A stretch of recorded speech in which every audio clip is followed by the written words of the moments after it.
हरे कृष्णा। आप सभी का दिन शुभ और मंगलमय हो।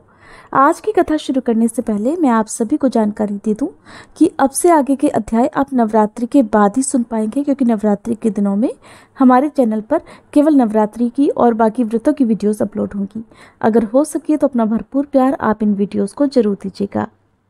देवी वसुंधरा ने वराह भगवान के श्रीमुख से ध्रुव तीर्थ की महिमा सुनी, जिसे सुनकर उनका हृदय आश्चर्य से भर गया।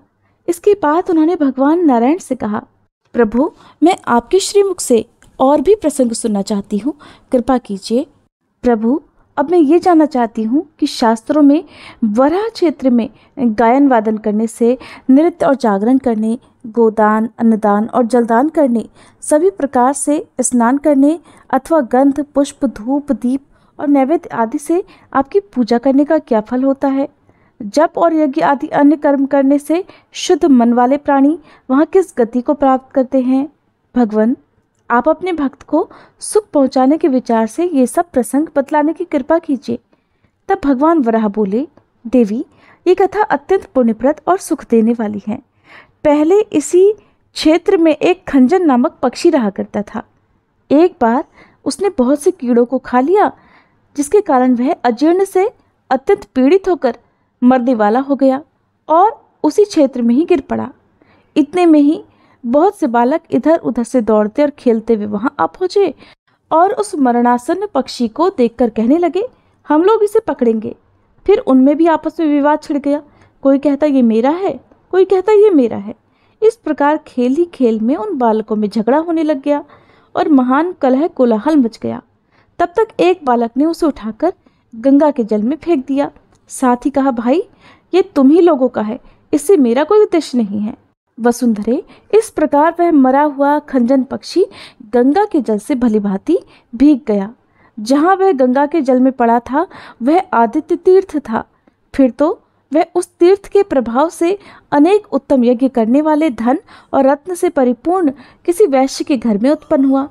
वसुंधरे, वह रूपवान, गुणवान, विवेकी, पवित्र तथा मुझ में भक्ति रखने वाला पुरुष हुआ। हे सुव्रते, इस प्रकार उस बालक के 12 वर्ष बीत गए। एक बार जब माता और पिता सुख से बैठे हुए थे, उन पर उस गुणी बालक की दृष्टि पड़ी। उसने पृथ्वी पर सिर रखकर उन्हें प्रणाम करके कहा, पिताजी, अगर आप लोग मेरा प्रिय करना चाहते हैं तो मुझे एक वर देने की कृपा करें। मेरी प्रार्थना ये है कि आप दोनों मेरे मनोरथ में किसी भी प्रकार की कोई बाधा न डालें। पिताजी, मैं सत्य की शपथ खाकर कहता हूँ, आप मेरे गुरु हैं, जैसा आप कहेंगे वही होगा। देवी, अपने पुत्र की ये बात सुनकर दंपत्ति का हृदय आनंद से भर गया और उन्होंने फिर अपने सुंदर नेत्रों वाले बालक से बात कही कि पुत्र, तुम जो जो कहोगे और जो कुछ तुम्हारे मन में बात हो, हम लोग वो सब कर देंगे। बस अब तुम विश्वास करके बोलो। पुत्र, हमारी 3000 गायें हैं जो सभी खूब दूध देती हैं। तुम जिसे चाहो उसे इन्हें दे सकते हो। इसमें लेश मात्र भी सोचने की जरूरत नहीं है। अगर तुम चाहो तो हमारा व्यापार का काम बहुत प्रसिद्ध है, उसका भी सारा अधिकार मैं तुम्हें सौंप सकता हूँ। तुम न्यायपूर्वक उसकी व्यवस्था करो या फिर मित्रों को धन बांट दो। पुत्र, तुम धन, धान्य, रत्न आदि जिसे जो भी चाहो दे सकते हो। इसमें तुम्हें कोई रोक टोक नहीं है। हम अच्छे कुल तथा जाति में उत्पन्न बहुत सी सुंदरी भली कन्याओं को भी विवाह विधि के द्वारा तुम्हें प्राप्त करा सकते हैं। सौम्य, अगर तुम्हारे मन में जैसे पूर्व के वैश्य लोग वेद में कहे हुए विधान के अनुसार यज्ञ किया करते थे, वैसे यज्ञ करने की इच्छा हो तो तुम उसे भी कर सकते हो। वैश्य का कर्म खेती है। इसके लिए 8 बलवान बैलों द्वारा चलने वाले 100 हल भी हमारे पास हैं। फिर तुम और क्या पाना चाहते हो? जितने ब्राह्मणों को भोजन कराकर तुम तृप्त करना चाहते हो, ये कार्य या फिर कोई अन्य कार्य जैसा भी हो, वो सब अपनी इच्छा अनुसार संपन्न कर सकते हो। वसुंधरे, अपने माता पिता की बात सुनकर उस धर्मात्मा बालक ने उनके चरण पकड़ लिए और उनसे कहने लगा, पिताजी, गोदान से इस समय मेरा कोई प्रयोजन नहीं है, न मित्रों के विषय में ही मुझे कोई चिंता है। मुझे विवाह या यज्ञ के फल की भी कोई इच्छा नहीं। मैं व्यापार का काम करूं, खेती और गोरक्षा में मेरा समय बीते या फिर सभी अतिथियों का सत्कार करूं, इन बातों के लिए भी मेरे हृदय में कोई आसक्ति नहीं। पिताजी, मेरे मन में तो बस भगवान नारायण के क्षेत्र वराह क्षेत्र की एक प्रगाढ़ चिंता है। देवी, बालक के माता पिता दोनों ही मेरे उपासक थे। उन्होंने पुत्र की ये बात सुनी तो वे दोनों ही दुख में भरकर करुण विलाप करने लग गए और कहने लगे, जिसमें माता कहने लगी कि बेटा, अभी तो तुम्हें जन्मे केवल 12 वर्ष ही बीते हैं। बेटा, भगवान नारायण की शरण में जाने की चिंता तुम्हें अभी से कैसे हो गई? जिस समय तुम्हें उसके योग्य आयु प्राप्त होगी तब तुम उस बात पर सोचना। अभी तो मैं भोजन लेकर तुम्हारे लिए पीछे पीछे दौड़ती हुई चलती हूँ। पुत्र, तुम बराह क्षेत्र में जाने की बात अभी से क्यों सोचने लगे? अरे, अभी तो तुम दूध में बच्चे हो। मेरे स्तन धन्य हैं जिससे सदा दूध बहता रहता है और तुम उसे पीते हो। बेटा, तुमने अपने स्पर्श सुख की आशा लगने वाली मुझ माँ के प्रति ये क्या सोच लिया? जब तुम रात में सोकर करवटें बदलते हो तो उस समय भी मुझे माँ माँ कहकर पुकारते हो। फिर वराह क्षेत्र जाने या नारायण के आश्रम की इस प्रकार बातें क्यों सोचने लगे? अरे, जब तुम खेलते हो तो अन्य स्त्रियां भी बड़े स्नेह से तुम्हारा स्पर्श करती हैं। वत्स, किसी ने भी कहीं खेल में, घर पर या अपने परिजन में तुम्हारा कोई अपराध नहीं किया। नौकरों ने तुम्हें कभी कड़वे वचन नहीं कहे। तुम्हें डरवाने के लिए भी मैंने कभी अपने हाथ में छड़ी तक नहीं ली। फिर पुत्र, तुम इस वैराग्य की बातें क्यों कर रहे हो? वसुधे, माता की बात सुनकर उस बालक ने उससे मधुर वचनों में कहा, माँ, मैं तुम्हारे गर्भ में रह चुका हूँ। तुम्हारे उदर से ही मेरा जन्म हुआ है। तुम्हारी गोद में खेला हूँ। प्रेम से मैंने तुम्हारे स्तनों का पान किया है।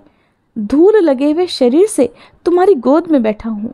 माता, तुम मुझ पर जो इतनी करुणा करती हो वो तुम्हारे लिए ठीक ही है, लेकिन मेरी पूजनीय माँ, अब तुम पुत्र संबंधी मोह को छोड़ दो। ये संसार एक घोर महासागर के समान है। यहाँ प्राणी आते हैं और चले जाते हैं। कुछ लोग तो चले गए और कुछ लोग जा रहे हैं। कोई जीव दिखता है, फिर वो नष्ट हो जाता है और फिर आगे कभी दिखाई नहीं पड़ता। इस प्रकार कौन किससे जन्मा, कहाँ उसका संबंध हुआ, कौन उसकी माता हुई और कौन किसका पिता हुआ, इसका कोई ठिकाना नहीं। हजारों माता पिता, सैकड़ों पुत्र और स्त्रियां प्रत्येक जन्म में आते जाते रहते हैं। फिर वे किस किसके हुए या हम ही किसके रहे? इसलिए माँ, इस प्रकार की चिंता में पड़कर तुम्हें कभी भी सोचना नहीं चाहिए। पुत्र की इस प्रकार की बातें सुनकर माता और पिता को बड़ा आश्चर्य हुआ। फिर वे बोले, बेटा, अहो, ये तो बड़े दुख की बात है। इसका रहस्य तो बतलाओ, तुम्हारे मन में ये बात आई कैसे? उनकी ये बात सुनकर वह वैश्य कुमार कहने लगा कि पूज्यवरों, अगर इस गुह्य बात को सुनकर और विचार कर आप कुछ कहना चाहते हैं तो आपको वराह क्षेत्र का रहस्य पूछना चाहिए और उसे सुनने के लिए वराह क्षेत्र में ही पधारने की कृपा भी करनी चाहिए। वहीं पर यह गुह्य विषय आप लोगों को पूछना उचित रहेगा। वहीं मैं अपनी भी एक आश्चर्यजनक बात बतलाऊंगा। पिताजी, वराह क्षेत्र में एक सूर्य तीर्थ है। वहां पहुंच जाने पर यह बात बतलाऊंगा। इस पर माता पिता अपने पुत्र से कहने लगे, बहुत अच्छा। फिर तो उस बालक के माता और पिता दोनों ने वराह क्षेत्र में जाने का संकल्प किया। उन्होंने सभी प्रकार के द्रव्य साथ में लिए और वराह क्षेत्र के लिए निकल पड़े। कमल पत्र के समान बड़े बड़े नेत्रों वाले उस वैश्यों के नेता ने अपने जाने के पहले 20,000 गायों को ही सबसे आगे हकवाया। फिर उसके सभी परिजन द्रव्यों सहित प्रस्थान करने लगे। उनके घर में जो कुछ था सब कुछ उन्होंने भगवान नारायण को समर्पित कर दिया। फिर माघ मास की त्रयोदशी तिथि के दिन पूर्वाह्न काल में अपने सभी स्वजनों और संबंधियों को बुलाकर विधि पूर्वक शुभ मुहूर्त में उसने स्वयं भी यात्रा प्रारंभ कर दी। भगवान नारायण का दर्शन होगा, इससे उनके मन में बड़ा हर्ष था। श्री हरि के प्रेम में प्रवाहित वे सभी लोग बहुत समय के बाद वैशाख मास की द्वादशी तिथि के दिन मेरे क्षेत्र में आ गए। वसुंधरे, वहां पहुंचने पर सभी ने विधि पूर्वक स्नान कर पितरों का तर्पण किया। उस वैश्य ने दिव्य वस्त्रों से विभूषित 20,000 गौओं को साथ ले लिया था और उन्हें भांगरस नामक व्यक्ति को सौंपकर उसके आगे प्रस्तुत कर दिया था। इस प्रकार पत्नी और पुत्र के साथ वहां रहते रहते वर्षा ऋतु आ गई, जिससे कदम्ब, कुटज और अर्जुन नाम के वृक्ष पुष्पित हो गए। नदियों के गर्जन, मोरों के मधुर स्वर, कुटज और अर्जुन और कदम्ब आदि वृक्षों की सुगंध, गंध और भवनों का गुंजन, पवन का प्रवाह, ये सब उस ऋतु की विशेषता थी। फिर शरद ऋतु का आगमन हुआ और अगस्त नक्षत्र का उदय हुआ। सरोवरों के जल में स्वच्छता आ गई थी और उनमें कमल, कुमुद आदि पुष्प खिल गए। चारों ओर का वातावरण बहुत ही सुखद होने लगा था। अब शीतल सुगंध और परम सुखदायी वायु बहने लगी। फिर धीरे धीरे ये ऋतु भी समाप्त हो चली और कार्तिक महीने के शुक्ल पक्ष की एकादशी तिथि आई। वसुंधरे, उस समय उस वैश्य दंपत्ति ने स्नान कर रेशमी वस्त्र धारण किया और अपने पुत्र से कहा, पुत्र, हम लोग यहाँ 6 महीने सुखपूर्वक रह चुके। आज द्वादशी तिथि आ गई है। अब तो वह गोपनीय बात हम लोगों को बता दो जिसे तुमने यहाँ आकर बताने को कहा था। देवी, अपने माता पिता की बात सुनकर उस धर्मात्मा पुत्र ने अपने मधुर वचनों में कहा, महाभाग, आपने जो बात पूछी है वह प्रसंग बड़ा रहस्यपूर्ण और गोपनीय है। इसे मैं कल सुबह आप लोगों को बतलाऊंगा। पिताजी, आज ये द्वादशी तिथि है। इस पुण्य अवसर पर दीक्षित योगियों के कुल में उत्पन्न तथा विष्णु की भक्ति में तत्पर रहने वाले जो व्यक्ति दान करते हैं, वे भगवान की कृपा से भयंकर संसार सागर को पार कर जाते हैं। हे वसुंधरे, इस प्रकार उन लोगों में आपस में बात करते करते मंगलमयी रात्रि समाप्त हो गई और फिर दिन रात्रि की संधि का समय आ गया और सूर्य मंडल उदित हुआ। तब वह बालक यथाविधि स्नान आदि से शुद्ध होकर रेशमी वस्त्र धारण कर शंख, चक्र और गदा धारण करने वाले भगवान श्री हरि को प्रणाम कर माता पिता के दोनों चरणों को पकड़कर बोला, महाभाग, पिताजी, जिस उद्देश्य से हम लोग यहाँ आए हुए हैं और जो बात आप मुझसे बार बार पूछ रहे हैं और जिस गोपनीय बात को इस वराह क्षेत्र में कहने के लिए मैंने प्रतिज्ञा की थी, अब उसे सुनिए। वह प्रसंग इस प्रकार है। पिताजी, मैं पूर्व जन्म में एक खंजर नाम का पक्षी था। एक बार मैं बहुत से कीड़ों को खाकर अजीर्णग्रस्त होकर हिलने डुलने में भी असमर्थ हो गया। उसी समय कुछ बच्चों ने मुझे पकड़ लिया। खेल खेल में एक के हाथ से दूसरे हाथ लेते रहे। एक कहता इसे मैंने देखा, दूसरा कहता मैंने इसे देखा। इस प्रकार वे आपस में झगड़ा करने लगे। इसी बीच विवाद से ऊब कर एक बालक ने मुझे घुमाकर गंगा के आदित्य तीर्थ नामक स्थान पर जल में फेंक दिया, जहां मेरे प्राण निकल गए। यद्यपि मेरे मन में कोई इच्छा नहीं थी, फिर भी उस तीर्थ के प्रभाव से मुझे आप लोगों का पुत्र होने का सौभाग्य प्राप्त हुआ। इस प्रकार 13 वर्ष बीत चुके। यही वो गोपनीय बात थी जिसे मैंने आपसे कह दी। बालक की बात सुनकर माता पिता फिर बोले, पुत्र, भगवान विष्णु के बतलाए जितने कर्म हैं, उनमें तुम जिस कर्म को करोगे उन्हें हम भी विधि पूर्वक संपन्न करेंगे। शास्त्र कहते हैं कि घटमाला कर्म संसार से मुक्त करने के लिए परम साधन है, इसलिए वे सभी कुछ दिनों तक उसका आचरण करते हुए मेरी उपासना में संलग्न रहे।